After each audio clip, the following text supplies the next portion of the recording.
إن الحمد لله نحمده ونستعينه ونستغفره ونعوذ بالله من شرور أنفسنا ومن سيئات أعمالنا من يهده الله فلا مضل له ومن يضلل فلا هادي له وأشهد أن لا إله إلا الله وحده لا شريك له وأشهد أن محمدا عبده ورسوله أما بعد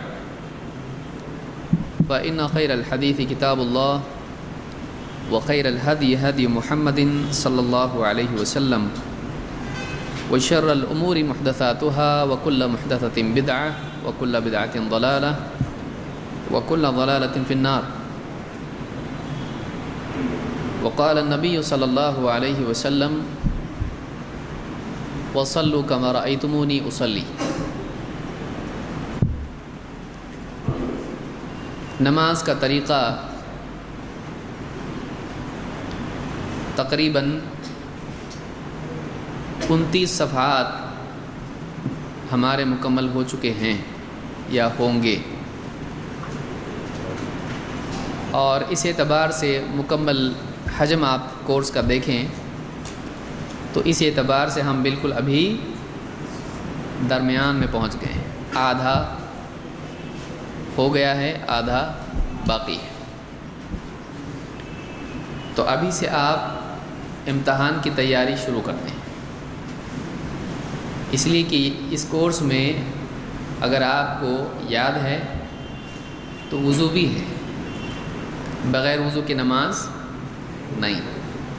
تو وضو اور نماز اور امتحان، تو یہ دو چیزیں ملا کر ہمارا امتحان ہونے والا ہے. تو بہرحال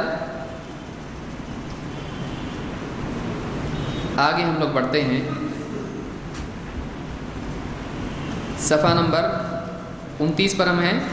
اس سے پہلے ہم 28 تک پہنچ چکے ہیں، جس میں ابو بکر رضی اللہ تعالیٰ عنہ سے متعلق ہم نے حدیث یا روایت دیکھی تھی کہ مغرب کی نماز میں انہوں نے تیسری رکعت میں ربنا لا تؤاخذنا ان نسینا ربنا لا تزغ قلوبنا بعد اذ ہدیتنا یہ آیت پڑھی، اور ہم نے دیکھا کہ یہ بطور قرأت انہوں نے پڑھی، نہ کہ بطور دعا. اس کی کوئی دلیل نہیں کہ دعا پڑھی، اس لیے کہ قیام میں سورہ فاتحہ کے بعد قرأت ہوتی ہے، اور وہاں پر راوی نے بھی کہا کہ قرأ بأم القرآن وبهذه الآیہ، ام القرآن اور یہ آیت آپ نے پڑھی. تو یہ معطا کی روایت ہے اور صحیح روایت ہے. اب ہم آگے بڑھتے ہیں. آگے بڑھنے سے پہلے ایک مسئلہ جو پچھلے مواد سے جڑا ہوا ہے، اور اس سلسلے میں ایک ای میل بھی مجھے آیا ہمارے بھائی کی طرف سے کہ سورہ فاتحہ کی قرأت کے تعلق سے جو دلیل بیان کی جاتی ہے لا صلاۃ لمن لم یقرأ بفاتحۃ الکتاب، اس کی نماز نہیں جو لمن سورہ فاتحہ کی قرأت یا فاتحۃ الکتاب کی قرأت نہ کرے. تو کوئی صاحب ہیں جو اس بارے میں بات کر رہے تھے، اور انہوں نے کچھ قواعد سکھائے ہیں. اس میں قواعد کیا ہیں؟ وہ عجائب ہیں، اور کئی غلطیاں اس میں کی ہیں. انشاءاللہ میں مستقل اس کا جواب الگ سے بھی دلائل اور ساری وضاحتوں کے ساتھ، حوالوں کے ساتھ الگ سے دوں گا. لیکن یہاں چونکہ ہمارا یہ موضوع وہی چل رہا ہے، پڑھنا نہیں پڑھنا، کیا کرنا، یا اس میں ہی نہیں پڑھنا. ایک تو وہ لوگ ہیں جو بولتے ہیں پڑھنا، امام کے پیچھے سورہ فاتحہ پڑھنا. پھر کچھ لوگ کہتے ہیں نہیں پڑھنا، اور تیسرے لوگ ہوتے ہیں بولتے دیکھو ان کے بیچ میں نہیں پڑھنا، اس میں پڑھنا ہی نہیں، کہ پڑھنا کہ نہیں پڑھنا، اس میں ہی نہیں پڑھنا. تو یہ بیچارے کہیں کے بھی نہیں ہوتے ہیں، یہ کم ہمت لوگ ہوتے ہیں، یہ دنیا میں زیادہ مصروف لوگ ہوتے ہیں، اور ان کو دین کیسا ہوتا ہے آج چھٹی، آج چلو دین پہ چلیں گے. تو یہ اس قسم کے لوگ ہوتے ہیں کہ جن کو دین سے ایسا معاملہ نہیں ہوتا ہے کہ واقعی دین ہے بھائی، اس سلسلے میں ہم کو دیکھنا چاہیے کیا ہے صحیح کیا غلط ہے. بولتے آج چھٹی ہے تو چلو دین پہ چلیں گے. اس طرح کی جو قوم ہوتی ہے وہ اس کے کسی کی باتوں میں نہیں آتی ہے. اس کو جو نانی جان نے سکھائی ہے، دادا جان نے اس کو جو سکھایا اسی پہ وہ چلتا ہے، تو وہ کسی میں نہیں چلتا. اور اگر پڑ جائے بیچ میں دونوں کے وہ، تو پھر اس کے پاس ایک دوسرا اصول ہوتا ہے، تم اپنی جگہ صحیح ہے، تم اپنی جگہ صحیح ہے، سب صحیح ہے، پھر تو کیا ہے، میں تم لوگوں کے ساتھ ہوں تو میں بھی صحیح ہوں. اس طرح کی دینداری اللہ کو پسند نہیں ہے کہ ایک آدمی بغیر تحقیق کے، بلا کسی بنیاد کے، یا تو سب کو صحیح کہے یا تو سب کو غلط کہے، یا پھر اپنے دل میں جو آئے وہ کرے اور تحقیق کا دروازہ ہی بند کرتے ہیں. ایسا نہیں ہونا چاہیے. بہرحال تو اس میں جو بات کہی گئی ہے اس ویڈیو میں، اور یوٹیوب پہ بھی وہ ہے، اس میں ایک بات یہ کہی گئی کہ آپ کوئی اہل حدیث بیچارہ ان کے پاس گیا. آپ اہل حدیث ایک دم بھولے بھالے ایسے لوگوں کے پاس جاتے ہیں جن کو کچھ بھی نہیں آتا ہے، ایسا بتایا جاتا ہے. ایک آیا اہل حدیث، اس کو کچھ بھی معلوم نہیں تھا، ایسا ہم نے بتایا، بھاگ گیا. جو بھی ہے، اہل حدیث اتنے بھولے ہوتے ہیں. تو انہوں نے کہا کہ دیکھیے، میں نے پوچھا اہل حدیث سے کہ آپ لوگوں کا یہ کہنا ہے کہ لا صلاۃ لمن لم یقرأ بفاتحۃ الکتاب، کہ اس کی نماز نہیں جو نماز میں سورہ فاتحہ نہ پڑھے. کیونکہ لفظ کیا ہے یہاں پر عربی کا، جو کے لیے کیا ہے لفظ؟ من. تو من کے معنی عربی میں کیا ہوتے ہیں؟ جو. اور اگر سوال میں ہو تو کون. من ھذا اگر کہا جائے تو کیا جواب دیں گے آپ؟ میں ہوں کہیں گے نا. تو ہر آدمی میں ہوتا ہے، میں نہیں، نام بولنا چاہیے. تو کون کا مطلب من آتا ہے، یا جو من آتا ہے. تو جو نہ پڑھے، تو انہوں نے کہا دیکھو، جو کا مطلب تم کیا لیتے ہو اہل حدیث جو پڑھتے ہو امام کے پیچھے؟ جو کا مطلب ہر کوئی. کہا کہ اگر ایسا کریں گے تو یہ غلط ہے. کیوں؟ کیونکہ اللہ کے نزدیک جو عام نہیں ہوتا ہے، جو خاص ہوتا ہے. اب دیکھیے اصول الفقہ میں جو لوگ تھے ان کو یہ آسانی سے سمجھے گا. عربی میں قاعدہ ہے عام اور خاص کا. جو بھی امتحان میں آنے والا ہے وہ اپنا نام لکھا دے. یہ جملہ کیا ہوا؟ اب ہر ایک کو بولنا پڑے گا، جو نمبر 1، جو نمبر 2، جو نمبر 3 کرنا پڑے گا. ایسا جو جس نے بھی ایسا ہے، وہ جس کا وضو ہے وہ نماز پڑھ لے، جس کا وضو نہیں ہے، جو وضو کر کے نہیں آیا وضو کر لے. تو کون جائے گا پھر اس کے لیے وضو کرنے کے لیے؟ تو کوئی آدمی کہا تھا، انہوں نے تو جو کو کہا نا، JOE انگلش میں. جو وہ جو ہے، جو یہ اردو کا جو ہے. من تو کسی خاص نام ہے جو فلاں کا نہیں، بلکہ جو کوئی اس کنڈیشن میں بیٹھتا ہے. تو سارے لوگ اس میں آتے ہیں. کچھ جو کنڈیشن بتائی گئی ہے، جیسے حدیث میں من قال لا الہ ما من عبد قال لا الہ الا اللہ ثم مات على ذلك الا دخل الجنہ. جو بھی بندہ لا الہ الا اللہ کہے اور اسی پر مر جائے وہ جنت میں. کوئی آدمی کہہ سکتا جو عرب میں رہتے ان کے لیے یہ ہے، بول سکتا ہے ایسا؟ کون سے ملک والوں کے لیے یہ، اور کون سے زمانے والوں کے لیے ہے؟ تو آپ نے اس سے کیا مطلب لیا؟ عموم. اس کو کیا کہتے ہیں؟ عموم. اور میں نے بتایا تھا کہ عموم میں کیا ہوتا ہے؟ شمول ہوتا ہے. وہ اس صفت والوں کو سب کو شامل کر لیتا ہے. ہر کا نام بتانا پڑتا ہے. جو بھی انڈیا والے، جو بھی انگلینڈ والے، جو بھی امریکہ والے، بولنے کی ضرورت ہے. جو کوئی ایسا کرے گا ایسا ہوگا. تو سب اس میں آتے ہیں کہ نہیں آتے ہیں؟ یہ ایک عام قاعدہ ہے. ہاں اس میں یہ ہوتا ہے کہ اگر اس میں کوئی دوسری دلیل ایسی ملتی ہے جس سے یہ معلوم پڑے کہ ہاں اس قاعدے میں سے فلاں باہر نکلتا ہے، تو اس دلیل کی بنیاد پر مانا جاتا ہے. اس دلیل کی بنیاد پر مانا جاتا ہے کہ اس عموم میں اس کی تخصیص ہے۔ جیسے میتہ کو اللہ نے کیا کر دیا ہے؟ مردار، جو جانور اپنی موت مر جائے وہ کیا ہے؟ حلال ہے نا، حرام ہے۔ لیکن مچھلی حلال ہے، اگر مر جائے مچھلی پانی، ہاں حلال ہے، اس کو ذبح کرتے ہیں آپ، بسم اللہ واللہ، بولے مچھلی جان ہے نا، اس میں ذبح کرنا پڑے گا، تو کون سی رگ کاٹیں گے آپ اس کی؟ تو مچھلی اگر مری ہوئی بھی ہو تو مچھلی خود اپنی موت مر جائے تو وہ حلال ہے کہ حرام ہے؟ ہاں حلال ہے۔ اب وہ جو قاعدہ ہے کہ انما حرم علیکم المیت، المیت، ال سب شامل ہے اس میں، کئی قاعدے اس میں دیکھیے، ال جب آتا ہے یا ایو، ایکم، ایکم، یا اس طرح سے جو بھی آتا ہے، یا اسی طرح سے کلو، یا آتا ہے من، یا آتا ہے الذی، یا آتا ہے الذین، تو اس طرح کے جتنے الفاظ آتے ہیں تو ان میں کیا ہوتا ہے، یہ سارے الفاظ بتاتے ہیں کہ اس طرح کے جتنے لوگ ہیں سب اس میں آتے ہیں، الگ سے ان کا نام، پتہ یا کچھ خاص بات بتانے کی ضرورت ہے نہیں۔ جو بھی ایسا کرے گا، جیسے کہے کہ جو بھی نیکی کرے گا اس کو اس کا بدلہ ملے گا، تو بولیں گے یہ انگلینڈ والوں کے لیے ہے، کر سکتا کوئی آدمی اس کو ایسا؟ نہیں۔ جو بھی کا مطلب جو بھی، ہاں اگر ایڈیشنل کنڈیشن کہیں اور اللہ نے بیان کی، جو بھی نیکی کرے گا اس کو اس کا بدلہ ملے گا، دوسری جگہ ملا جو اخلاص کے ساتھ کرے گا اس کو ملے گا، تو اب کیا ہو گیا اس میں کنڈیشن ایک اور بڑھتی ہے، اس میں وہ لوگ نکل جائیں گے جو اخلاص کے ساتھ نہ کریں، لیکن اخلاص کے ساتھ کرنے والوں کے لیے پھر وہی قاعدہ رہے گا کہ نہیں، کہ جو بھی اخلاص کے ساتھ کرے گا جو بھی اس کو ملے گا۔ اس کو کیا کہتے ہیں؟ عموم۔ تو عربی زبان میں جو جملہ ہمارا ہے وہ کیا ہے؟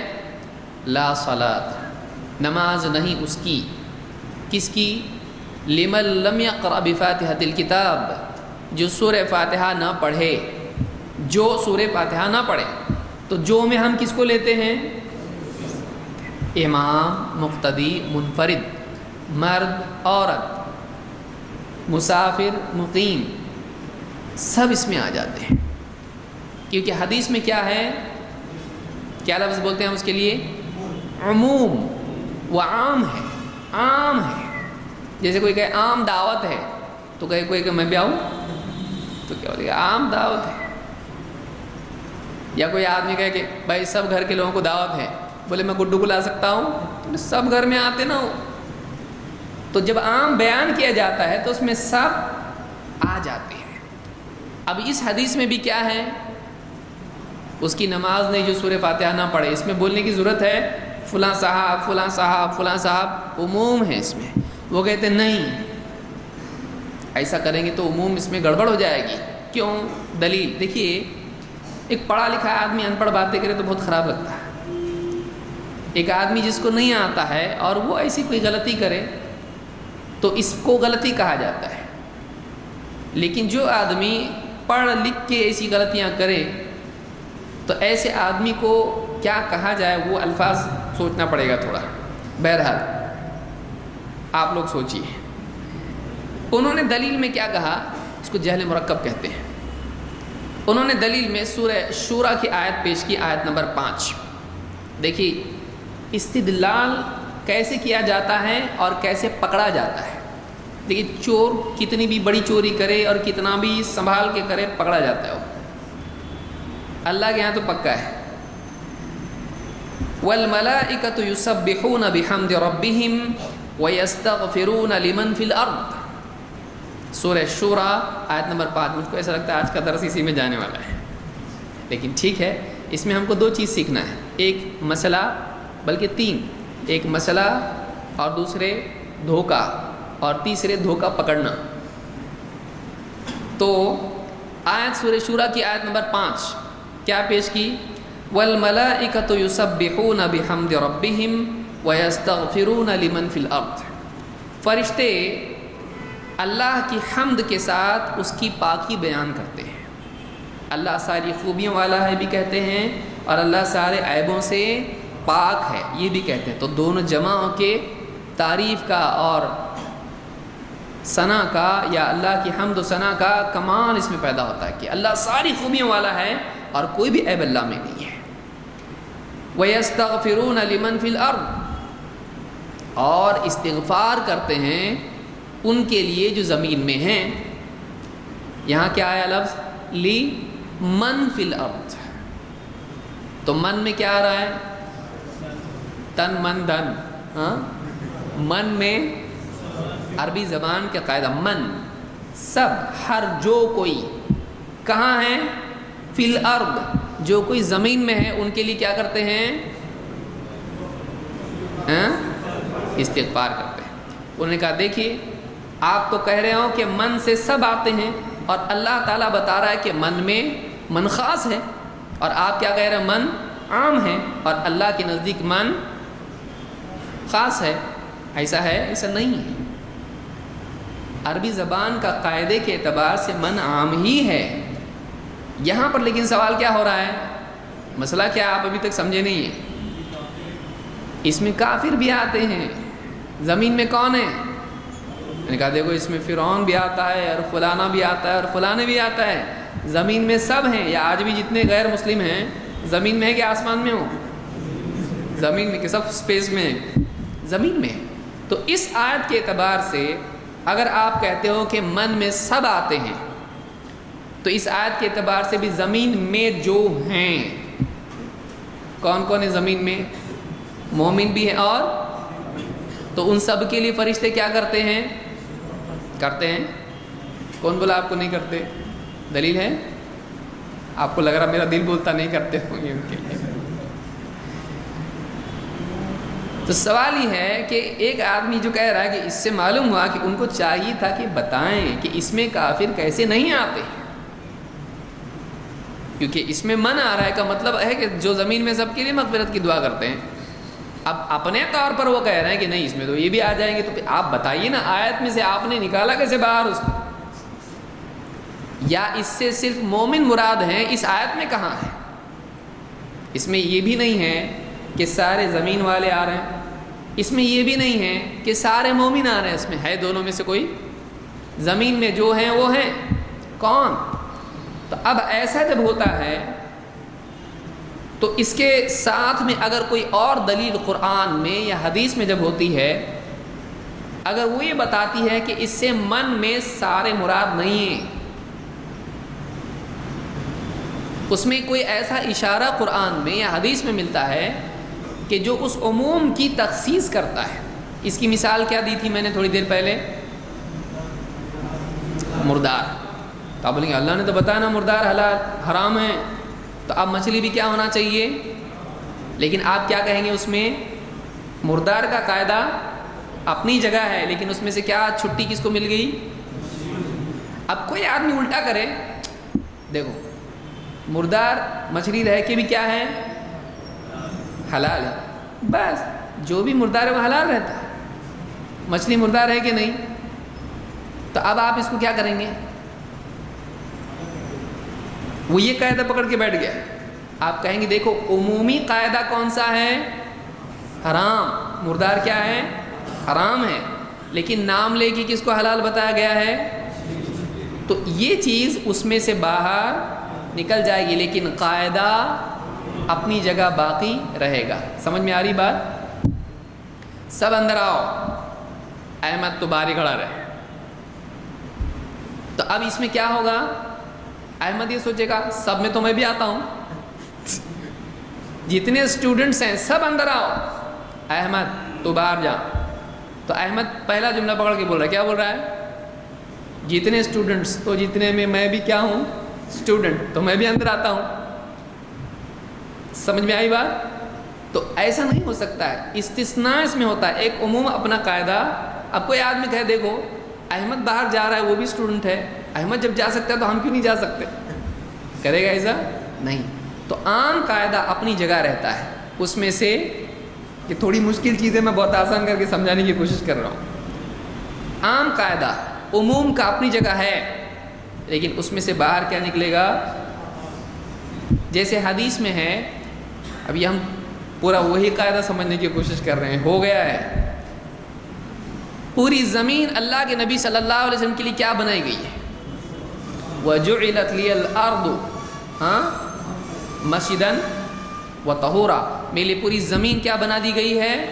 مسجد اور پاکی کا ذریعہ۔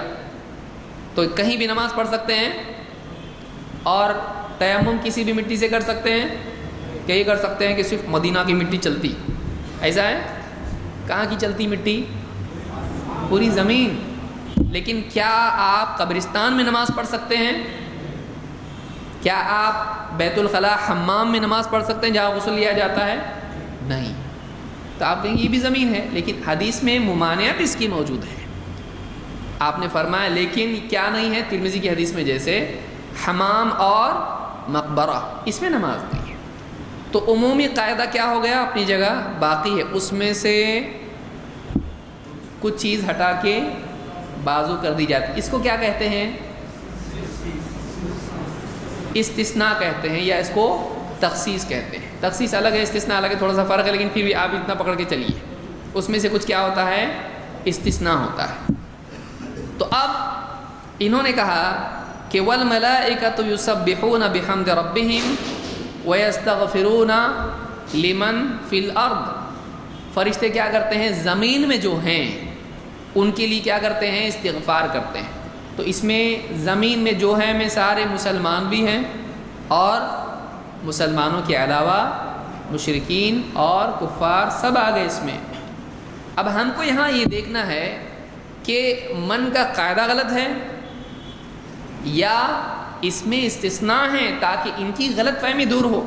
اچھا یہ صاحب جو بات کر رہے ہیں ان کو قرآن معلوم نہیں ہے؟ معلوم ہے، لیکن پبلک کو معلوم نہیں ہے۔ تو اب یہ کیا ہو گیا؟ جہاں گرے ایریا ہوتا ہے، جہاں پبلک کو معلوم نہیں ہوتی ہے، جیسے کوئی مدارک کر کے بتا دیکھو کہاں گیا، تو جس کو نہیں دکھ رہا ہے اس کو ارے کہاں گیا، اور جس کو دکھ رہا ہے بولے سب معلوم ہے، یہ دیکھو ادھر سے نکالے گا ابھی۔ تو ایک آدمی پبلک کی، عوام کی لا علمی کا فائدہ اٹھاتا ہے اور کچھ بھی نہیں ہے، وہ اس کا کمال نہیں ہے، وہ پبلک کا عیب ہے۔ لوگوں کو ایک آدمی ہے اس کو کم دکھائی دیتا ہے، اب اس سے کوئی آدمی کہیں بھی کچھ دستخط کروا لے، کیا ہے یہ کچھ اس کو دیکھو ایسا ہے، تم کو میں زیادہ دے رہا ہوں، وہ ہے لے رہا ہوں، اب اس کو نہیں دکھائی دے رہا ہے تو اس نے دستخط بھروسے کی بنیاد پر کر دیے اور اس نے بھروسے کا فائدہ اٹھا کے اس کو اللہ کے بھروسے پہ کر دیا، چھین لیا اس سے سب۔ تو جہاں آدمی کو معلوم نہیں ہوتا ہے، دکھائی نہیں دیتا ہے، وہیں کوئی دوسرا آدمی اس کا فائدہ اٹھا سکتا ہے۔ یہاں فائدہ کیا اٹھایا جا رہا ہے؟ یہاں ایک دوسری آیت چھپائی جا رہی ہے جس سے اس عموم کی تخصیص ہوتی ہے، بتایا جا رہا ہے کہ یہ مسلمانوں کے، ایمان والوں کے بارے میں ہے، دوسروں کے بارے میں نہیں ہے۔ فرشتوں کی دعائی کے بارے میں قرآن کریم میں سورہ غافر میں آیت نمبر 7 ہے۔ سورہ غافر کو سورہ مؤمن بھی کہا جاتا ہے۔ سورہ مؤمن میں اللہ تعالیٰ فرماتا ہے الذین یحملون العرش ومن حولہ یسبحون بحمد ربہم، وہ لوگ، وہ فرشتے جو عرش کو اٹھائے ہوئے ہیں اور وہ فرشتے بھی جو عرش کے اطراف ہیں، کیا کرتے ہیں؟ یسبحون بحمد ربہم۔ وہی بات آ گئی واپس کہ وہ اللہ کی، اپنے رب کی پاکی بیان کرتے ہیں، حمد بیان کرتے ہیں اس کی پاکی کے ساتھ، اس کی تسبیح کرتے ہیں حمد کے ساتھ، سبحان اللہ اور الحمدللہ، یہ ہے تسبیح اور تحمید۔ تو اللہ کی پاکی بیان کرتے ہیں اس کی حمد کے ساتھ، اور آگے کیا ہے؟ وَيُؤْمِنُونَ بِهِ، اور اس پر ایمان رکھتے ہیں، اور آگے کیا ہے؟ وَيَسْتَغْفِرُونَ لِلَّذِينَ آمَنُوا، وَيَسْتَغْفِرُونَ لِلَّذِينَ آمَنُوا، اور استغفار کرتے ہیں ان لوگوں کے لیے جو ایمان لائے ہیں۔ تو اب زمین میں جو ہیں ان کے لیے استغفار کرتے ہیں اور ان لوگوں کے لیے استغفار کرتے ہیں جو ایمان لائے ہیں۔ ایمان والے کہاں ہیں؟ تو زمین میں سے کن کے لیے استغفار کرتے ہیں؟ کوئی آدمی کہے کتاب لاؤ، کہ وہ لال رنگ کی لاؤ، تو آدمی کیا کرے گا؟ کتاب کوئی بھی اٹھا کے لائے گا اور کہے گا پہلا جملہ آپ کا تھا نا کتاب لاؤ، کہے گا میں نے کہا کتاب لاؤ، اور اس کے بعد کیا کہا؟ لال رنگ کی لاؤ، تو یہ کتاب ہے اور لال رنگ کی ہے، تو اب تو کوئی بھی کتاب لا سکتا ہے؟ نہیں، اب تخصیص کے ساتھ لا سکتا ہے۔ تو زمین میں جو ہیں ان کے لیے کیا کرتے ہیں؟ لیکن زمین میں استغفار کرتے ہیں، کن کا ذکر ہو رہا ہے یہاں پہ؟ ایمان والے بھی ہیں، غیر ایمان والے بھی ہیں، تو کون آ گئی اب یہاں پہ؟ تو واضح اور غیر واضح، ایک ایسی چیز کہ جس سے بات پوری واضح نہیں ہوئی، اس میں دوسرے بھی آ جا رہے ہیں، لیکن پھر ایک دوسری آیت میں یا حدیث میں بتایا جا رہا ہے کہ اس سے یہ مراد ہیں، تو کس کو لیا جائے گا؟ خاص کو ترجیح دی جائے گی عام پر۔ یہ قاعدہ ہے، یہ قاعدہ ہے، لیکن کیا اس سے عام کا قاعدہ ہی غلط ہو جاتا؟ نہیں، عام کا قاعدہ غلط نہیں ہوتا۔ سمجھ میں آ رہی بات؟ ٹھیک ہے۔ اس کی اور ایک اب یہ کوئی بولے کہ یہ قاعدہ لائے کہاں سے؟ یہ عام کا قاعدہ اور جام کا قاعدہ لائے، کوئی آدمی نیا ہوگا تو سوچے گا یہ بولے یہ عام کے قاعدے سکھاتے ہیں آپ۔ عام کا قاعدہ کیا ہے؟ دیکھیے، عربوں کے نزدیک قرآن کی زبان میں ہے بلسان عربی مبین، قرآن عربی زبان میں ہے اور ایک دم واضح عربی زبان میں ہے، کھلی صاف ستھری۔ تو عربی زبان کے جو قواعد ہیں وہ قرآن کے سمجھنے کے لیے اپلائی ہوتے ہیں، انہی قواعد کی۔ جیسے کوئی کہے کتاب، ذالک الکتاب لا ریب فیہ، اگر کتاب کا مطلب معلوم نہیں کیا ہے، ایسا صحیح ہے؟ کتاب کا مطلب ہم کو نہیں معلوم، تو کیا کرنا پڑے گا؟ اس کو بتانا پڑے گا، دیکھ عربی زبان میں کتاب اس کو کہتے ہیں۔ جیسے حدیث میں ہے کہ مضمضہ، ہم نے دیکھا تھا مضمضہ کہتے کس کو ہیں؟ کلی کہتے کس کو ہیں؟ تو اس کو بتانا پڑے گا لغت میں کلی اس کو کہتے ہیں۔ یا ہاتھ دھو، کہے گا ہاتھ کا مطلب معلوم نہیں کیا ہے، چلے گا ایسا؟ بولے گا ہاتھ کا مطلب قرآن میں بتاؤ ہم کو۔ ہاتھ کس کو بولتے ہیں؟ ہاتھ اس کو کہتے ہیں جس میں انگلیاں ہوتی ہیں اور کونی ہوتی، یہ بتایا جائے گا قرآن میں، کیونکہ اللہ نے صاف بتا دیا عربی زبان کے اعتبار سے قرآن کے بارے میں، یہ قرآن کی زبان میں ہے بلسان عربی مبین۔ تو عربی زبان میں جو اس زمانے میں عربی بولی جاتی تھی، قرآن کے الفاظ کے وہی معنی ہوں گے، یہ بات یاد رکھیے، کیونکہ قرآن کو اللہ نے کیا کہا؟ انا انزلناہ قرآنا عربیا، ہم نے ایک قرآن نازل کیا ہے جو کیسا ہے؟ عربی زبان میں ہے۔ تو عربی زبان میں بتانے کی ضرورت کیا اللہ کہ عربی زبان کے جتنے قاعدے ہیں یہ سارے ان قاعدوں کی صورت میں سمجھنے کی چیز ہے۔ آپ دوسری لینگویج کا قاعدہ یہاں لا سکتے نہیں، آپ کو عربی کے قواعد کے تحت قرآن کو سمجھنا پڑے گا، پہلی بات۔ دوسرے یہ کہ ان قاعدوں کو اگر حدیث توڑتی ہے یا اس میں کچھ تبدیلی کرتی ہے یا قرآن خود تبدیلی کرتا ہے تو آپ کے لیے حجت کس میں ہوگی؟ قرآن و سنت میں۔ اب آپ قاعدہ نہیں کر سکتے، سمجھ میں آیا کہ قرآن و سنت سے اگر تبدیلی اس میں ہوتی ہے تو اب ترجیح قرآن و سنت کو دیں گے، قاعدہ نہیں۔ جیسے کوئی آدمی ہاتھ ہے، چور کا ہاتھ کاٹو، کہاں تک کاٹو؟ کوئی کہے گا ہاتھ کا مطلب پورا ہاتھ کاٹو، اس کا یہاں سے ہی کاٹ دو، پورا ہاتھ ہے نا، یہاں سے کاٹیں گے چور کا ہاتھ۔ حدیث میں کہاں سے آیا ہے؟ آپ صلی اللہ علیہ وسلم کے زمانے میں اتنا کاٹا گیا ہے، تو آپ یہ نہیں کہہ سکتے یہ بھی تو ہاتھ ہے نا تو ہاتھ کاٹو، قرآن میں تو پورا کاٹو۔ ہاتھ اس کو بولتے ہیں عربی میں، اب بولیں گے عربی نہیں، سنت۔ سنت عربی پر کیا ہے؟ مقدم رہے گی۔ یہ ساری چیزیں ہیں، یہ قواعد میں آتا ہے، اصولوں میں آتا ہے۔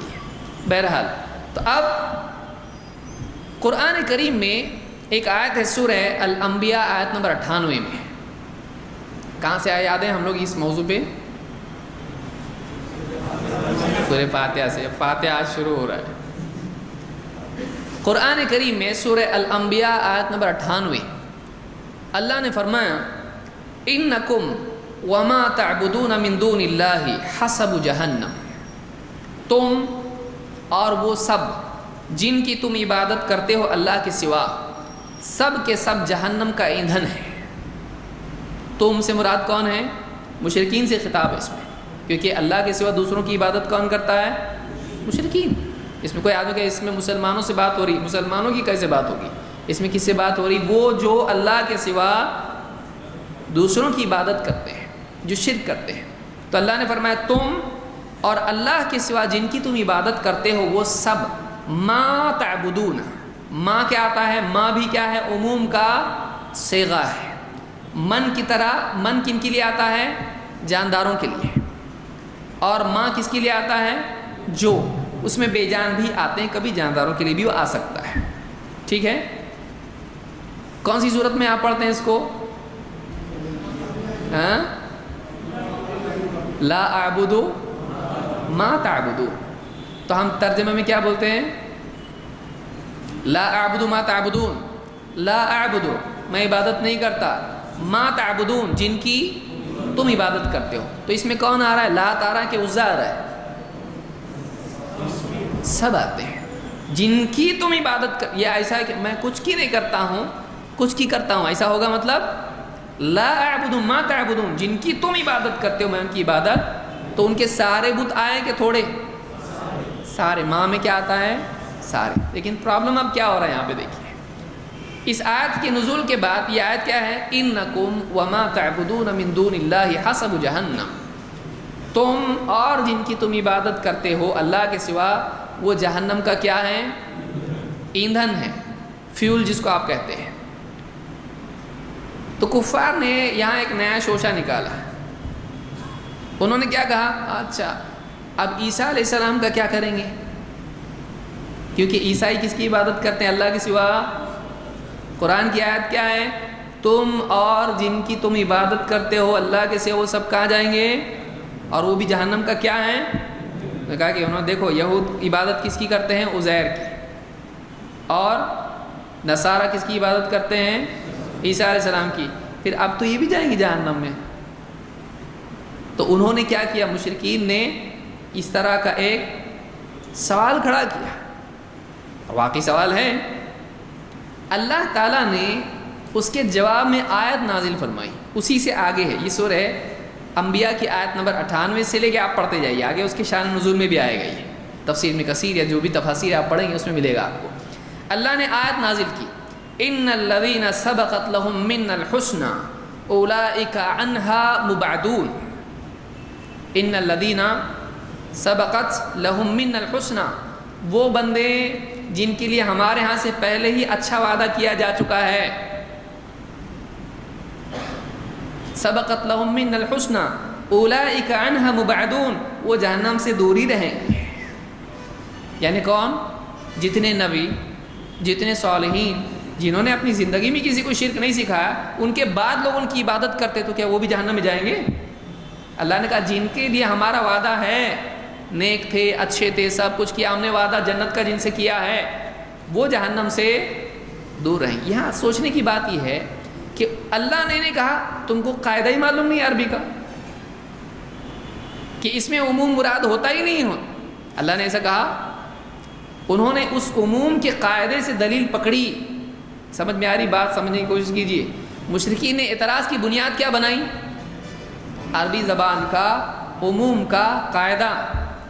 اللہ نے یہ نہیں کہا تمہارا قاعدہ ہی غلط ہے، اللہ نے اس کے جواب میں کہا ٹھیک ہے لیکن اس میں وہ لوگ نہیں آتے ہیں جن کے لیے وعدہ پہلے سے ہے. اللہ نے قاعدے کو اپنی جگہ برقرار رکھا اور اس میں سے استثناء اللہ نے بتایا. سمجھ میں آ رہی بات؟ تو جو آدمی کہے یہ قاعدہ ہی غلط ہے، اس کو قاعدہ ہی معلوم نہیں ہے. اور پڑھا لکھا آدمی ایسا نہیں کرنا چاہیے. ایسا آدمی جو مناظرے بھی کر رہا ہے، لوگوں کو بیٹھ کے مناظرے ٹرین کر رہا ہے، تو وہ آدمی ایسی غلطیاں کرے، یہ بہت ہی افسوس کی چیز ہے. افسوس اس پر کم ہے، اس کے سامنے بیٹھے ہوں پر زیادہ ہے. کیوں؟ اس لیے کہ بیچارے وہ لوگ تو جو بول رہا ہے وہ سن رہے ہیں. کیا قاعدہ بتایا آج مولوی صاحب نے؟ مولوی صاحب نے قاعدہ نہیں ایک فائدہ بتایا. وہ دنیا میں کام آئے گا لیکن آخرت میں کام نہیں آئے گا. دیکھیے یہ ہوتے ہیں اصول، جس کو اسی لیے عربی زبان میں علماء کہتے ہیں من حرم الاصول حرم الوصول. جس کے پاس جو اصول سے محروم ہو گیا وہ منزل پہ پہنچنے سے بھی، ہاں اصول جس کے پاس فٹ پٹی ہے، جس کے پاس ترازو ہے، بیٹھ اس میں، اتر کم ہے تیرا وزن، وہ برابر وزن دیکھ سکتا ہے کس کا بھی. کسی کی بات کا کتنا وزن ہے ترازو والا برابر بتا سکتا ہے. پبلک کے پاس ترازو نہیں، اب بتا لا تیرا کام نہیں ہے یہ علماء کا کام ہے. ٹھیک ہے اب ایک آدمی کو معلوم ہی نہیں کیسے ایک بات کو صحیح اور غلط کی تمیز کرتے ہیں، یہ بولا جا رہا ہے اور پبلک اس کے اوپر نعرہ تکبیر اللہ اکبر کے نعرے لگا رہی ہے اور اس کو سمجھ رہی ہے کہ صحیح بول رہا ہے، غلط بول رہا ہے، غلط بول رہا ہے۔ اور ایک مثال اس کی دیکھیے، پھر ہم آگے بڑھیں گے انشاءاللہ۔ اللہ کے نبی صلی اللہ، یہ تو قرآن سے ہم نے دیکھا قاعدے کی تطبیق، اور اس کو میں اپنے گھر سے نہیں بتا رہا ہوں، یہی قاعدہ الفقیہ والمتفقہ میں خطیب بغدادی نے ذکر کیا ہے۔ الفقیہ والمتفقہ، خطیب بغدادی آج سے 800 سال پرانے ہیں، انہوں نے اس کو ذکر کیا ہے، اور دلیل یہ دی ہے کہ دیکھو ایسا ایسا عموم کا قاعدہ ہوتا ہے، اور قرآن کی اس آیت سے، اور اس کی روایت جو آئی ابن عباس کی روایت ہے، امام حاکم نے اس کو روایت کیا ہے کہ ایسا مشرکین نے کہا تو ایسا اللہ نے جواب دیا، تو اللہ نے اس کا جواب دیا، ان کے قاعدے کو استدلال کو غلط ثابت نہیں کیا، اس قاعدے کو اللہ نے غلط نہیں بتایا جس کی بنیاد پر اعتراض انہوں نے کیا تھا۔ تو دوسری مثال ہم حدیث سے دیکھتے ہیں۔ صحابہ عبداللہ بن مسعود رضی اللہ عنہ کہتے ہیں، اور بخاری کی روایت ہے، کہتے ہیں کہ کننا مع النبی صلی اللہ علیہ وسلم فی الصلاۃ قلنا السلام علی اللہ من عبادہ السلام علی فلان و فلان۔ ہم جب نماز میں اللہ کے نبی صلی اللہ علیہ وسلم کے ساتھ ہوتے تو ہم نماز میں کہتے بندوں کی طرف سے اللہ پہ سلام ہو۔ بندوں کی طرف سے کس پہ سلام ہو؟ بہت سارے بولتے ہیں اللہ کی دعا ہے، اللہ کس سے دعا کرتا ہے؟ تو اللہ پہ سلام کہتے بندوں کی طرف سے کس پہ سلام ہو؟ اللہ پہ سلام ہو، اور فلاں پر سلام ہو، فلاں پر سلام ہو، جبریل، میکائیل، اور جو بھی نام ان کی سمجھ میں آتا تھا ان سارے نام لے لے کے کیا کرتے تھے؟ سلام کرتے تھے اتحیات میں۔ ہم بھی آج کرتے ہیں کہ نہیں کرتے؟ السلام علیکہ ایھا النبی ورحمۃ اللہ وبرکاتہ، السلام علینا وعلی عباد اللہ الصالحین۔ تو سلام ہم نماز میں کرتے ہیں اتحیات میں۔ تو صحابہ کیا کرتے تھے؟ اللہ کے بندوں کی طرف سے اللہ پر سلام ہو، پھر جبریل پر سلام ہو، میکائیل پر سلام ہو، فلاں پر سلام ہو، سب نام لے لے کے سلام کرتے تھے۔ اللہ کے نبی صلی اللہ علیہ وسلم نے جب یہ سنا تو آپ نے فرمایا لا تقولوا السلام علی اللہ فإن اللہ هو السلام، اللہ پہ سلام مت کرو، اس لیے کہ اللہ تعالیٰ تو سلام ہی ہے، وہ سلامتی کا تو دینے والا ہے۔ اللہ کے لیے آدمی کر سکتا کہ اللہ تو صحیح سلامت رہے، بول سکتا ہے اللہ کو؟ کیا اللہ کے لیے ڈر ہے عیب کا؟ اللہ کے لیے سلامتی کا خطرہ ہے کہ اللہ سلامت نہیں بھی رہے گا؟ تو ایک آدمی اللہ کو کہے کہ اللہ پر سلامت، اللہ کے لیے سلامتی ہو، اللہ تو سلامتی والا ہی ہے، وہ تو دوسروں کو سلامتی دیتا ہے، اس کو کوئی تکلیف دینے والا ہے، اس کو کوئی پرابلم کھڑا کرنے والا ہے، اس کے اندر کبھی کمی پیدا ہونے والی ہے، نقص اس کی، یعنی اللہ تعالیٰ کی قدرت میں کمی آئی، اللہ کے علم میں کمی آئی، نعوذ باللہ، اللہ کے لیے اس طرح کی کوئی مسئلہ، وہ سلامتی والا ہے، بلکہ دوسروں کو بھی کیا دیتا ہے؟ سلامتی۔ تو آپ نے فرمایا اللہ پر سلام مت کہو، اس لیے کہ تو اللہ تو سلامتی والا ہی ہے۔ اور وَلَٰكِنْ قُولُوا التَّحِيَّاتُ لِلَّهِ وَالصَّلَوَاتُ وَالطَّيِّبَاتُ السَّلَامُ عَلَيْكَ أَيُّهَا النَّبِيُّ وَرَحْمَةُ اللَّهِ وَبَرَكَاتُهُ السَّلَامُ عَلَيْنَا وَعَلَىٰ عِبَادِ اللَّهِ الصَّالِحِينَ۔ لیکن آپ نے فرمایا کہ تم ایسا کہو، نبی پر سلام، اور والسلام علی السلام علینا وعلی عباد اللہ الصالحین، تم کہو السلام علینا، سلام کس پر ہو؟ ہم پر ہو، وعلی عباد اللہ الصالحین، اور اللہ کے نیک بندوں پر سلام۔ کون سے؟ عرب کے، مدینہ کے، مکہ کے، کہاں کے؟ اس زمانے کے، بعد کے۔ تو ال کے ساتھ جو آتا ہے اس میں کیا ہوتا ہے؟ عموم ہوتا ہے۔ تو دعا آپ نے کیا سکھائی؟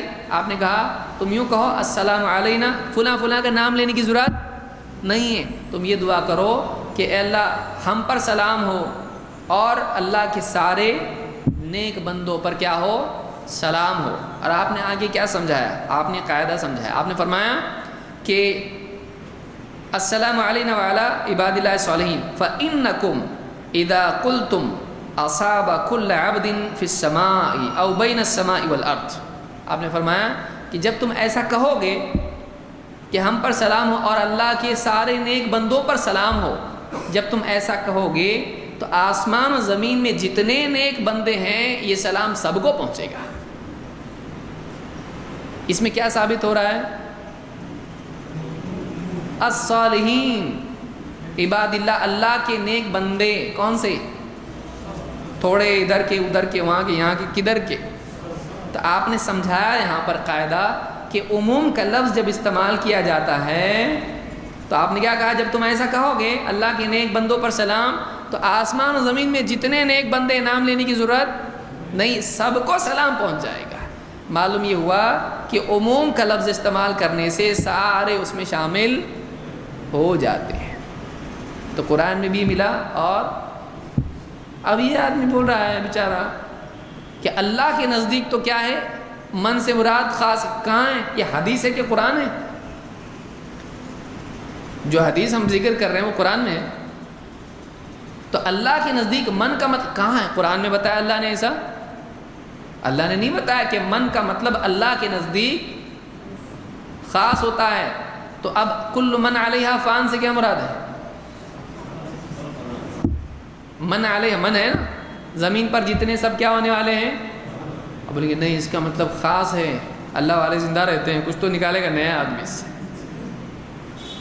من کا مطلب بھی ہوتا ہے سب، اور یہی قاعدہ حنفی حضرات تھوڑا اور سٹرچ کر کے استعمال خود کرتے ہیں اور ہم کو منع کر رہے ہیں۔ کیا قاعدہ ہے؟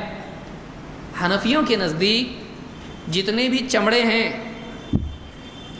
ذبح کرنے سے وہ کیا ہو جاتے ہیں؟ سب کے سب پاک ہو جاتے ہیں، کیونکہ حدیث کے الفاظ کیا ہیں؟ ایما اہاب دبغ فقد طہر، ترمذی کی روایت ہے اور بھی کتابوں میں ہے، اذا دبغ الاہاب فقد طہر، کہ جب چمڑے کو دباغت دی جاتی ہے تو کیا ہو جاتا ہے؟ پاک ہو جاتا ہے۔ تو کہتے ہیں اس میں خنزیر کے علاوہ سارے چمڑے پاک ہو جاتے ہیں۔ ہاں انسان کا کرنا نہیں چاہیے اس کی حرمت کی وجہ سے، ورنہ وہ بھی ہو جائے گا۔ کہا ہے ایسا، انسان کی عظمت ہے بھائی، انسان کا نہیں کرنا چاہیے، ورنہ وہ بھی کریں گے اس کو دباغت۔ چمڑے کو کرتے نا ٹیننگ، چمڑا جو ہوتا ہے جانور کا اس کو گھس کے یہ کر کے پورا یہ وہ کر کے پورا اس کا ایک پروسیس ہوتا ہے، اس کے بعد وہ کیا ہو جاتا ہے؟ ایک دم صاف ہو جاتا ہے، اس کو کیا کہتے ہیں؟ دباغت۔ تو حدیث کے الفاظ کیا آ رہے ہیں؟ جو بھی چمڑا دباغت دیا گیا وہ پاک ہو جاتا ہے۔ تو کہتے دیکھو دو بھی ہے نا، سب آتا ہے اس میں۔ خنزیر چونکہ نجس العین ہے اس لیے وہ نہیں آتا، اس کے علاوہ شیر، چیتا، بھالو، گدھا، گھوڑا سب آتے اس کے اندر۔ تو یہ قاعدہ کون استعمال کر رہا ہے؟ خود ہی استعمال کر رہے ہیں، کیونکہ ایما میں کیا آ گیا؟ سب۔ لیکن ہم کہتے ہیں کہ نہیں، یہاں پر ایما سے تخصیص مراد ہے، کیونکہ دوسرے دلائل بتاتے کہ ایسا نہیں ہے۔ ایما میں تخصیص پہلے تو خود ہی خنزیر کی معلوم ہے کہ اس میں کیا ہے؟ خنزیر نکل جاتا ہے۔ ہم کہتے ہیں صرف خنزیر نہیں، وہ جانور بھی نکل جاتے ہیں جن کا گوشت حلال نہیں ہے، کیونکہ یہ جو حدیث جس پس منظر میں کہی گئی ہے وہ یہ کہ بعض صحابہ نے، آپ صلی اللہ علیہ وسلم نے دیکھا بعض صحابہ ایک مردہ بکری کو گھسیٹتے ہوئے لے جا رہے ہیں پھینکنے کے لیے۔ آپ نے کہا تم نے اس کے چمڑے سے فائدہ کیوں نہیں اٹھایا؟ صحابہ نے کہا تو مردہ ہے۔ آپ نے کہا اس کا کھانا حرام ہے، چمڑا تھوڑی حرام ہے۔ تو یہاں پر کس جانور کے بارے میں بات ہو رہی ہے؟ بکری۔ تو جو جانور کھانے میں حلال ہیں ان کا چمڑا استعمال کر سکتے، اسی لیے آپ دیکھیں شیر، چیتا وغیرہ ان کا چمڑا استعمال کرنا ہی کیا ہے؟ جائز ہے۔ شیر کا کوٹ پہن کے آ سکتا ہے کیا آدمی؟ شیر آیا، جائز نہیں۔ جو سباع ہیں، حدیث میں سباع کے چمڑے کا استعمال کرنا کیا ہے؟ منع ہے، اس کا استعمال نہیں کر سکتے۔ جو چیر پھاڑ کرنے والے جانور ہیں ان کے چمڑے لباس کے لیے استعمال نہیں کر سکتے ہیں۔ اس سے مراد کون سے جانور ہیں؟ جو حلال ہیں۔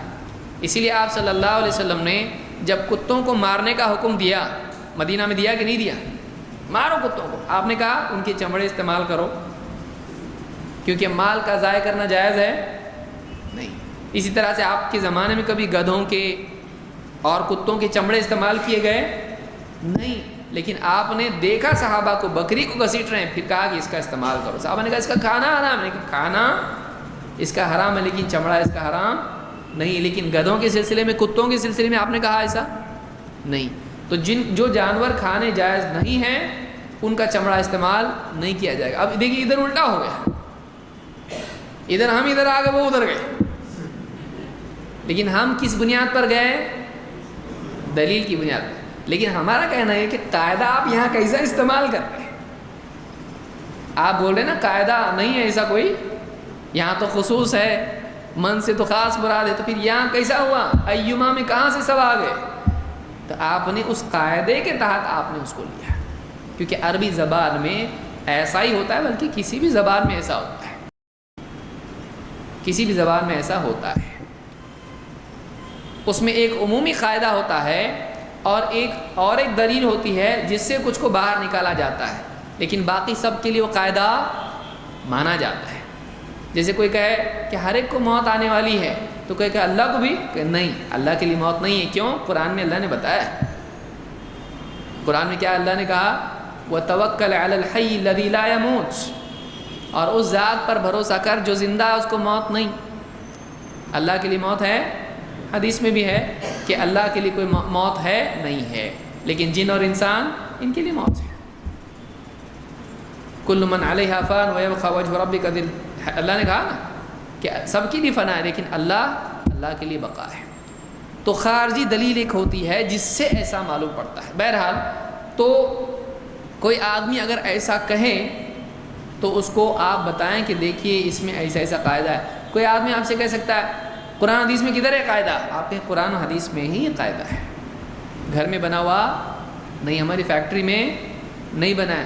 آپ یہ بتاؤ کہ آپ جو کہہ رہے ہو کہ من کا مطلب خاص ہوتا ہے، یہ کہاں سے آیا ہے؟ یہ تو عربی زبان میں بھی نہیں ہے. حدیث اور اصول تو چھوڑیے، عربی میں بھی نہیں ہے. کسی فقیہ نے نہیں کہا ہے کہ من خصوص کے لیے ہوتا ہے، من خاص کے لیے ہوتا ہی نہیں ہے. من عموم کے لیے ہوتا ہے، کل عموم کے لیے ہوتا ہے، ای عموم کے لیے ہوتا ہے. ایما یا اس طرح سے جو بھی ہوتے ہیں الفاظ، یہ عموم کے لیے ہوتے ہیں. تو بہرحال یہ بات ہم نے آج دیکھی. تو اس طرح سے اگر کوئی آدمی گوگل سے آ کے آپ کو ڈراتا ہے تو آپ کے پاس جواب موجود ہونا چاہیے. اور دیکھیے دین بہت پیارا ہے، اللہ کا دین مضبوط پختہ ہے. صرف معلوم نہیں رہنے کی وجہ سے پاؤں پھسلتا. گاڑی گڑھے میں کیوں جاتی؟ یا تو لاپرواہی سے ہاتھ چھوڑ کے چلانا، یا پھر معلوم نہیں گڑھا ادھر. لا علمی کی وجہ سے یا لاپرواہی کی وجہ سے آدمی ہلاکت میں جاتا ہے، نقصان میں جاتا ہے. علم حاصل کریں اور اس علم کے مطابق عمل کریں، اللہ کی نصرت شامل حال ہو جاتی ہے، اور اللہ تعالیٰ ہر باطل کی پٹائی کے لیے ڈنڈا مہیا کر دیتا ہے. باطل کی پٹائی کے لیے کیا ہے؟ علم ضروری ہے آدمی کے پاس. بغیر علم کے دیکھیے کوئی بھی آ کے دھوکہ دے سکتا ہے. اور یہ بات آپ یاد رکھیں کہ ضروری نہیں ہے کہ بڑی چیز، دیکھیے مسئلہ یہ ہے، لوگ بولتے ہیں ہم کو سمجھتا ہے، ہم کو نہیں سمجھتا، ایسا نہیں ہو سکتا ہے. ایسا ہوتا ہے. کوئی آدمی اتنا سمجھدار نہیں ہوتا ہے کہ وہ باریک چیزوں کو پکڑ پائے. دیکھیے کبھی ایسا ہوتا ہے کہ کوئی چیز کم بری ہوتی ہے لیکن زیادہ لوگ، ان پڑھ لوگ بھی اس کو برا سمجھتے ہیں، اور کوئی چیز زیادہ بری ہوتی ہے لیکن پڑھے لکھوں میں بھی وہ برائی ہوتی ہے. ہوتا کہ نہیں ہوتا ایسا؟ تو نہیں ہونا چاہیے، اور وہ سمجھ نہیں پا رہے اس کو. مثال کے طور پر شراب حلال ہے کہ حرام؟ شراب پینے والے کے پاس جا کے بیٹھو، آپ بولو شراب بہت اچھی، میں بھی سوچ رہا آج کل پینے کا. بولے اللہ کے بندے میں پیتا، تو مت پی. کیوں؟ بری ہے. کون سے مدرسے سے فارغ ہے تو؟ میں شراب کھانے سے فارغ ہے لیکن پی مت. ان پڑھ جاہل قسم کا آدمی ہے، لیکن وہ کیا بتائے گا شراب کیا ہے. لیکن درگاہ پہ سجدہ کرنا، بالکل نہا دھو کے اتر اتر لگا کے نئے کپڑے پہن کے امام ابا آن کے، تو کون کر رہا ہے؟ یہ مدرسے سے فارغ ہے یہ. تو اگر اب بڑی برائی کون سی دونوں میں؟ شرک بڑی ہے. کہ اللہ والوں کو ماننا تو چاہیے، لیکن اللہ والوں کو اللہ کے برابر ماننا چاہیے؟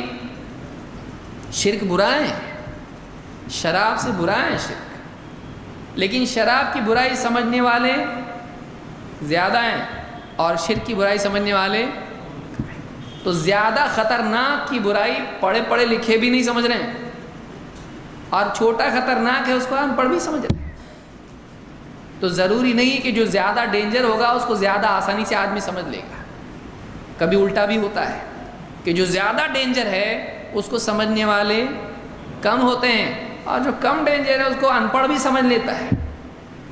تو اس لیے ہمیشہ یاد رکھیں، آدمی کے لیے دھوکہ کھانے کے چانسز ہوتے ہیں۔ آدمی یہ نہیں سوچے ارے میں عقل مند ہوں مجھ کو سمجھے گا، شرک جیسی چیز نہیں سمجھیں گے، ایسا ہو سکتا ہے؟ ارے یہی تو سب سے خطرناک چیز نہیں سمجھتی ہے، یہی چیز ایسی ہے جو نہیں سمجھتی ہے۔ جتنے باطل فرقے ہیں، یہ فرقے کس بنیاد پر بنے ہیں؟ عقیدے اور منہج کی بنیاد پر یا فقہی معاملات میں؟ عقیدے اور منہج کی بنیاد پر بنے، اور سب سے امپورٹنٹ عقیدہ منہج ہے یا مسائل ہیں؟ عقیدہ اور منہج ہے۔ قدریہ، جبریہ اور مرجئہ اور معتزلہ اور نہ جانے کیا کیا، یہ جو فرقے بنے ہیں یہ عقیدے اور منہج کی بنیاد پر بنے، جو کہ زیادہ اہم ہے، یعنی اس میں انہوں نے غلطیاں کی۔ اور چھوٹی چھوٹی شراب، اب غیر مسلم کو پکڑ کے پوچھو، بولے ارے برا ہے بھائی، برا ہے، تو اس سے بڑھ کے جو برا ہے اس کو وہ نہیں سمجھ پا رہا ہے۔ اس لیے آدمی ہمیشہ چوکنا رہے اور علم حاصل کرے، بغیر علم کے آدمی بہت بڑی بڑی ٹھوکریں کھا سکتا ہے۔ لہٰذا یہ چیز ہم نے آج کے درس میں دیکھی۔ ٹائم ہو گیا یہ ہے باقی تو زندگی ہے پوری۔ گھر والے بھی بولیں گے گئے تو آتے ہی نہیں، اور ان کی درس کتنے ہوتے ہیں ایسے ہفتے میں، یہ دن وہ دن، کہاں جاتے ہیں؟ واقعی جاتے کہ دوسرا گھر بھی ان کا۔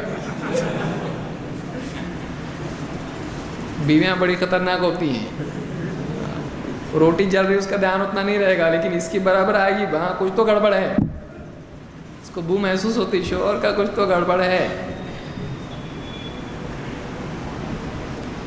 ایک مسئلہ ہم لے لیتے ہیں پھر آگے انشاءاللہ، تاکہ کچھ بھی نہیں ہوا ایسا نہیں ہو۔ صفحہ نمبر 29، وَرَتِّلِ الْقُرْآنَ تَرْتِيلًا۔ نماز میں جو قرأت کی جائے گی، پچھلا وہاں تک پہنچ گئے تھے نا ہم لوگ، ہو گیا نا ہمارا، یہیں سے ہے نا۔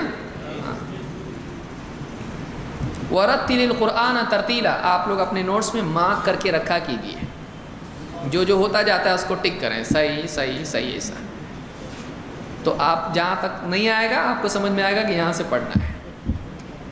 وَرَتِّلِ الْقُرْآنَ تَرْتِيلًا، اور قرآن پڑھ ٹھہر ٹھہر کر، ترتیل، وَرَتَّلْنَاهُ تَرْتِيلًا، ترتیل کے معنی ہوتے ہیں ٹھہر ٹھہر کے پڑھنا۔ ٹھہر ٹھہر کے پڑھنا مطلب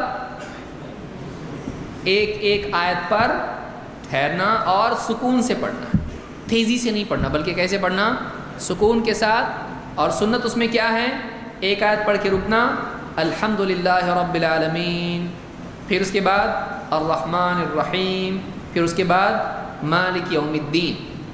تو ایک ایک آیت کے بعد ٹھہرنا سنت ہے، افضل ہے۔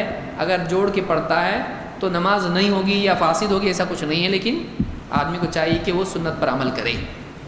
وَرَتِّلِ الْقُرْآنَ تَرْتِيلًا، اور قرآن پڑھ ٹھہر ٹھہر کر، ٹھہر ٹھہر کر۔ اس سے بات معلوم ہوتی ہے کہ آدمی کو نماز میں تلاوت سکون اور وقار کے ساتھ کرنا چاہیے، اور اس کا مظاہرہ اس اصول کو توڑنے کا مظاہرہ آپ کو تراویح میں دیکھنے ملتا ہے، بلکہ وہ ٹھہرتا ہے سیدھا رکوع پہ۔ ٹھہر ٹھہر کے پڑھ کا مطلب الحمدللہ رب العالمین الرحمن الرحیم، پھر اس کے بعد پڑھتا آگے، رکتا ہی نہیں۔ اور بوڑھوں کا بڑھاپا اور بڑھ جاتا ہے، اس میں اسپونڈلوسس پوری کام تمام۔ سال بھر کی نماز میں جو تکلیف نہیں ہوئی جو تراویح میں ہوئی، تو جو بولتے کر کے تو میں بیٹھ کے پڑھتا۔ بہت سارے بزرگ حضرات بولتے بیٹھ کے پڑھو، یہ کھڑے ہو بیٹھنا، کھڑے بیٹھنا کیا ہے؟ کبھی کیچ کر ہی نہیں پاتے امام صاحب کو۔ ہم کھڑے ہونے لگے تو وہ بیٹھ جاتا، وہ اتحیات میں چل گیا، ہم بیٹھے تو وہ کھڑا ہو جاتا ہے، کیا ہے یہ؟ ہماری ان کی ملاقات نہیں ہو پاتی. تو اس لیے کیا کرو، بیٹھ کے ہی پڑھو. اس لیے آپ دیکھیے رمضان میں پہلی صف میں پورے پکڑ کے بیٹھ جاتے، پورے بیٹھے ہوئے رہتے عام طور سے. تو ورتل القرآن ترتیلا، قرآن پڑھ کیسے؟ ٹھہر ٹھہر کے، یعنی سکون، وقار، آہستگی کے ساتھ، تاکہ ہر لفظ پڑھنے کا صحیح ڈھنگ سے اس کو پڑھا جائے، اس کے معنی پر غور کرنا آسان. ورتل القرآن ترتیلا. تو نماز میں قرأت میں سنت یہ ہے کہ ایک آدمی سکون اور وقار سے قرآن پڑھے، بہت تیزی سے نہ پڑھے، بہت تیزی سے وہ نہ پڑھے، اور اتنا تیز پڑھنا کہ قرآن کے الفاظ کی ادائیگی صحیح نہیں ہو، جائز نہیں ہے. اتنا تیزی سے پڑھنا کہ قرآن کے الفاظ کی ادائیگی صحیح نہیں ہو، تو ایسا پڑھنا صحیح نہیں ہے، جائز نہیں ہے. اور ایسا پڑھنا کہ بالکل ایسا کہ کسی کے بدن میں کچھ سما گیا ہو ایک دم، تو یہ کیوں ضرورت کیا ہے آپ کو اتنا تیز پڑھنے کی؟ بولے امت کمزور ہے، امت کمزور ہے. اس کے بعد 1 گھنٹے کی دعا آپ کر رہے ہو، کمزور نہیں ہے. آپ آہستہ سے پڑھو، تھوڑی پڑھو. آپ 20 کی وجہ سے آپ نے قرأت کا کیا کر دیا؟ پورا قرأت خراب کر دیا. صرف گنتی یاد رکھنے کی وجہ سے آدمی تلاوت کو خراب کرتا ہے، ایسا نہیں ہونا چاہیے. آپ 11 پڑھو نا، 11 پڑھو اور اچھے سے پڑھو. تو اللہ کو آپ اچھا چاہیے کہ زیادہ چاہیے؟ آپ ان کو خود کو پوچھو، آپ کو اچھا چاہیے کہ زیادہ چاہیے؟ ہاں، تو آپ کو مرغا چاہیے نا تراویح کے بعد، ٹھیک ہے. کیسے چاہیے؟ اچھا چاہیے یا صرف ہڈیوں والا مرا ہوا مرغا کیسا تو بھی چاہیے آپ؟ اچھا چاہیے، تھوڑا چاہیے لیکن اچھا چاہیے. ہر آدمی سمجھتا ہے کہ تھوڑا ہو لیکن کیسا ہو؟ عمل آدمی کا تھوڑا ہو لیکن اخلاص والا، سنت کے مطابق اور خشوع اور خضوع والا عمل ہو، یہ زیادہ بہتر ہے. ورتل القرآن ترتیلا، اور قرآن پڑھ ٹھہر ٹھہر کر. یہ سورہ المزمل کی آیت ہے. اسی طرح سے قرآن کے پڑھنے کی آواز بھی آدمی کی کیسی ہو؟ اچھی آواز سے آدمی پڑھے. اچھی آواز سے مراد گانا نہیں ہے کہ آدمی گانے کی طرح پڑھنا شروع، کیونکہ نعت وغیرہ تو اس فیلڈ میں آ چکی ہے. ابھی نعت کی فیلڈ میں گانے آ چکے ہیں اچھے، اور گانے والے بھی کوئی کیا ہو رہا ہے، کوئی دیوبندی ہو رہا ہے، کوئی بریلوی ہو رہا ہے، اور وہ پورے گانے کی اپنی تمنائیں پوری کر رہے ہیں کدھر؟ دین کے معاملات میں. اور یہ پورے اناشید کا جو سلسلہ چلا ہے، تو آدمی قرآن کم سن رہا ہے، اور اناشید بولے اسلامی ہے، یہ میں قوالی نہیں پڑھ رہا، سن رہا اس لیے یہ سن رہا ہوں. تو بہت سارے لوگ دن بھر اور کئی گھنٹوں تک وہ اناشید اس کے اور اس کے سنتے بیٹھتے ہیں. اچھی چیز نہیں ہے. جو چیز آپ کو قرآن سے روکے وہ اچھی نہیں ہے، جو چیز آپ کو قرآن سے دور کرے وہ اچھی نہیں ہے. تھوڑا بہت کبھی کچھ اشعار آدمی نے سن لیے، کبھی خود بھی پڑھ لیے، جیسی بھی اللہ نے اس کو آواز دی ہے، اس کی مرضی ہے. اشعار کا کہنا حرام نہیں ہے. صحابہ بھی اشعار کہتے تھے، لیکن موبائل نکال کے دیکھا 200 اناشید، اور وہ صبح سے لے کے شام تک جو ہے بالکل اس میں ریپیٹ رکھا ہے فنکشن، وہ ایک کے بعد ایک چلتا رہتا. تو یہ ٹھیک نہیں ہے. آپ قرآن سنیے، علماء کی خطابات سنیے. تو گانے کی طرح قرآن پڑھنا صحیح نہیں ہے کہ ایک آدمی گانے کی آواز میں جیسے گانے والے پڑھتے ہیں ویسا پڑھے. نہیں، سب سے بہترین طریقہ وہ ہے جو حجاز والے پڑھتے ہیں. کچھ لوگ آپ دیکھیں گے انٹرنیٹ پہ کانوں میں انگلیاں ڈال کے ایک دم حلق پورا ان کا نسیں گویا کہ رگیں پھٹ جائیں گی ان کی، ایسی پڑھ رہے ہیں آنکھیں باہر نکل آ جائیں. کون بولا آپ کو اتنی تکلیف اٹھانے کے لیے؟ کبھی اونچی آواز میں، کبھی موٹی آواز میں، کبھی اچانک باریک ہو جاتی، کبھی موٹی ہو جاتی. کون بولا کون آپ کو پڑھنے کو ایسا؟ سادہ جیسے حجاز میں، حجاز کدھر ہے؟ امریکہ میں، عرب میں حجاز، مکہ، مدینہ، طائف، اور یہ پورا جو بیلٹ ہے پورا اتنا علاقہ جو ہے حجاز میں، جو سلف جیسے پڑھتے ہیں، جو ہمارے علماء جیسا بتاتے ہیں، سادہ قرآن اچھے سے پڑھا جائے. بہت ہی زیادہ گانے کے انداز میں پڑھنے لگے آدمی، اچھی بات نہیں ہے، یہ مناسب نہیں ہے.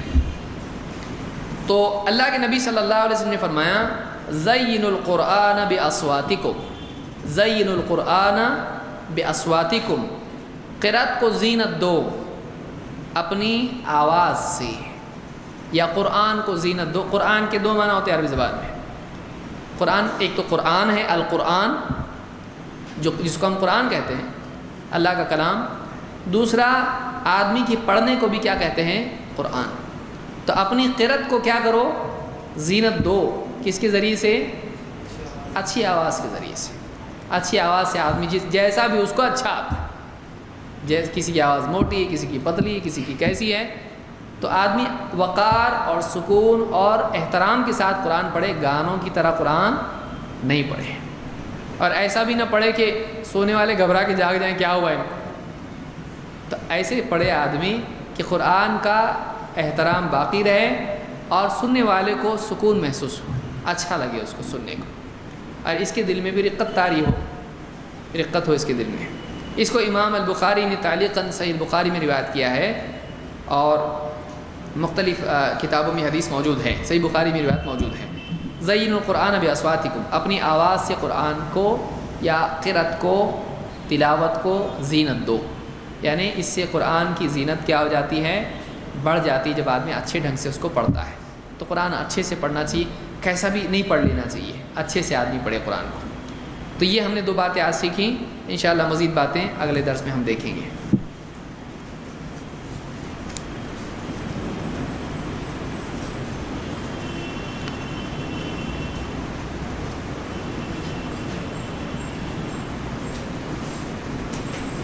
سوال ہے کہ کسی قبر پر جا کر درود پڑھنا کیسا ہے؟ نبی صلی اللہ علیہ وسلم کے علاوہ کسی کو درود بھیج سکتے ہیں یا نہیں؟ دیکھیے، قبر پر جا کے درود پڑھنے کا ذکر ہم کو نہیں ملتا ہے. اللہ کے نبی صلی اللہ علیہ وسلم نے قبر پر جا کر درود پڑھنا نہیں سکھایا. حضرت عائشہ نے پوچھا کیا کروں میں اگر قبرستان جانا ہو تو آپ نے وہاں پر دعا سکھائی، السلام علیکم دار قوم مؤمنین و انا ان شاء اللہ بکم لاحقون. تو یہ دعا اس کے لیے ہے، اور بھی دعا ہے. تو قبرستان جا کر درود پڑھنے کی کوئی دلیل نہیں ہے. اور کیا کسی اور پر درود پڑھا جا سکتا ہے؟ تو صلاۃ کا جو لفظ ہے یہ نبی صلی اللہ علیہ وسلم کے علاوہ بھی دوسروں کے لیے آیا ہے. ان صلاتک سکن لہم، اللہ تعالیٰ نے قرآن کریم میں نبی صلی اللہ علیہ وسلم سے کہا وصلی علیہم. تو ایمان والے جو آپ کے پاس زکوٰۃ وغیرہ لے کر آتے ہیں، یا ایمان والوں کے لیے آپ ان پر صلات بھیجیں، یعنی ان کے لیے دعا کریں، اس لیے کہ آپ کا ان کے لیے دعا کرنا ان کے لیے سکون کا باعث ہے. تو دوسروں پر بھی صلات کا ذکر ملتا ہے، دوسرے انبیاء پر بھی صلات بھیج سکتے ہیں، کوئی مسئلہ نہیں.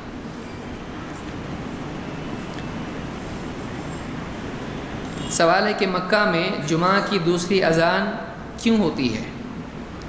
دیکھیے، مسجد حرام میں جمعہ کی دوسری اذان ہوتی ہے، یا جس کو آپ پہلی اذان کہہ سکتے ہیں.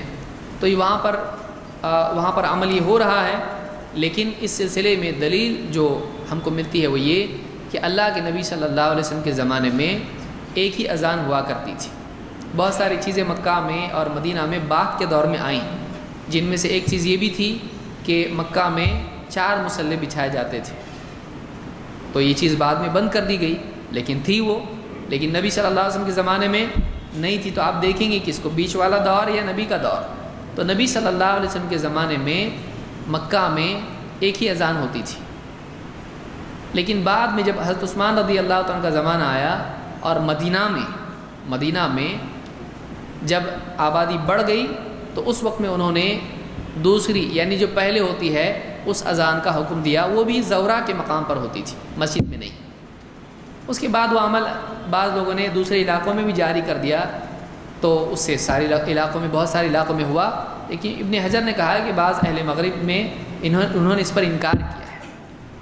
یہ خاص تھا اس مقام کے لیے، یہ عام نہیں تھا، کیونکہ حضرت عثمان رضی اللہ تعالیٰ نے اپنی خلافت کے زمانے میں ساری مساجد کے لیے حکم نافذ کیا تھا؟ نہیں، بلکہ روایت کیا ہے، زورا کے مقام پر انہوں نے ایسا کیا ہے. تو آپ زورا میں رہنے دیتے اس کو، آپ اس کو سارے علاقوں میں کرتے نہیں. لیکن بعد کے زمانے میں لوگوں نے اس کو عام کر دیا. وہ عام نہیں تھا، وہ اس علاقے کے لیے تھا، یا زیادہ سے زیادہ اس علاقے کی نوعیت والے علاقوں کے لیے تھا. کیونکہ انہوں نے جو وہ ایک اذان بڑھائی، وہ اس وجہ سے تھی کہ مسجد نبوی کے اطراف آبادی جب بڑھ گئی اور بازار دور ہو گیا تو اذان کی آواز بازار تک نہیں جانے لگی. تو انہوں نے وہاں پر بھی ایک اذان جاری کر دی، ایک پکار یا اذان جو بھی آپ اس کو کہیں ندا، وہاں پہ جاری کی، تو یہ وجہ اس کی تھی۔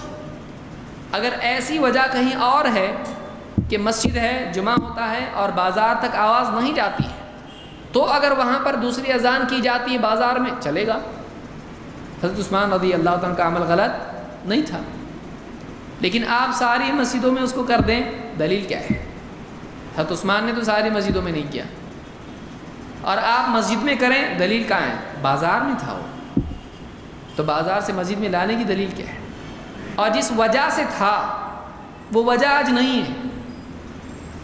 آپ اگر بڑا بلینکٹ موٹا اوڑھ کے بھی سوئیں گے تو آپ کے گھر تک اذان آتی ہے، مائک اتنا پاورفل ہے اور ساؤنڈ سپیکر اتنے بڑے جو ہیں، پورے گھروں تک آواز جا رہی ہے، تو اب دوسری اس کی ضرورت ہے؟ وہ تو ایسے ہی ہوا جیسے ایک مؤذن صاحب ہمیشہ کے لیے مکبر ہو جائیں۔ مسجدوں میں کیا ہوتا ہے؟ اگر جمعہ کے دن الیکٹریسٹی چلی گئی تو کیا ہوتا ہے؟ کوئی مکبر بنتا ہے، کیوں؟ اوپر کی آواز نہیں آئے گی اوپر والوں کو یا فلاں پیچھے والوں کو، تو ایک آدمی کیا کرتا ہے، دروازے پر یا جہاں بھی ہوتا ہے، امام صاحب کی آواز سن کر کیا کرتا ہے، وہ جب امام صاحب اللہ اکبر، ان کی آواز تو پہلے بھی رمضان میں کم ہوتی ہے، وہ سن کے اس کو زور سے تکبیر کہتا ہے تاکہ دور والوں کو تکبیر اس کی سنائی دے۔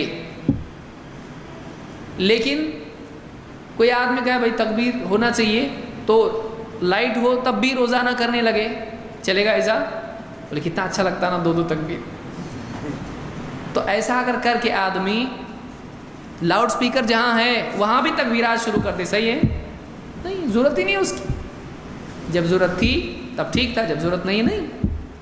تو یہ اصول اس میں یاد رکھیے۔ تو حضرت عثمان رضی اللہ عنہ کے زمانے میں جو وجہ تھی اس وجہ سے وہ تھا۔ کہیں ایسے حالات ہیں تو آج بھی اس پر عمل کیا جا سکتا ہے۔